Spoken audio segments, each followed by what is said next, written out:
அனைவருக்கும் வணக்கம்.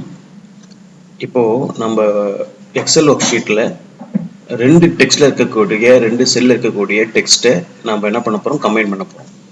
மெர்ஜிங்கிறது வேற. ரெண்டு செல்ல இருக்கக்கூடிய டெக்ஸ்ட்டை மெர்ஜ் பண்ணீங்கன்னா ஏதாவது ஒன்று மட்டும் தான் மெர்ஜ் ஆகும். கம்பைன் பண்றது அப்படிங்கிறது ரெண்டு செல்ல இருக்கக்கூடிய டெக்ஸ்ட்டை நம்ம ரெண்டு செல்லா இருக்கலாம், மூணு செல்ல, நாலு செல்லா இருக்கலாம். ஸோ அதை அப்படியே கம்பைன் பண்ணலாம். அப்படியே ஒன் பை ஒன்னா நம்ம ஆட் பண்ணிட்டே வரலாம், ஒரே டெக்ஸ்ட்ல ஆட் பண்ணிக்கலாம். ஸோ அதுக்கு என்ன பண்ணணும் அப்படின்னா, உங்களுடைய ஒர்க் ஷீட்டில் ரெண்டு செல்லை செலக்ட் பண்ணிக்கோங்க. அது எந்த செல்லை நீங்கள் கம்பைன் பண்ண போறீங்களோ அந்த செல்லை நீங்கள் செலக்ட் பண்ணிக்கோங்க. ஃபார் எக்ஸாம்பிள் இப்போ பார்த்தீங்கன்னா ஃபர்ஸ்ட் என்ன பண்ணணும் அப்படின்னா, இங்கே இருக்கக்கூடிய டெக்ஸ்ட் தமிழ்நாடு ஒரு டெக்ஸ்ட் இருக்கு.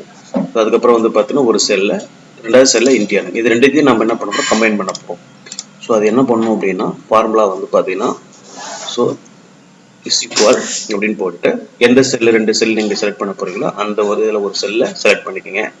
அதுக்கப்புறம் ஷிஃப்ட் கொடுத்துட்டு அண்டு போட்டுங்க, ஷிஃப்ட் அண்டு.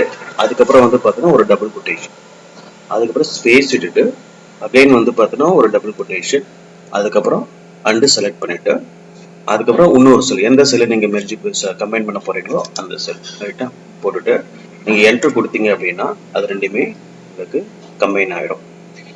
இது பார்த்தீங்கன்னா உங்களுக்கு எல்லாமே ஒரு அட்ரஸ், நீங்கள் ரெண்டு இடத்துல சிட்டி கொடுத்துருப்பாங்க, அட்ரஸ் கொடுத்துருப்பாங்க. ஸோ அந்த சிட்டியும் அந்த அட்ரஸ்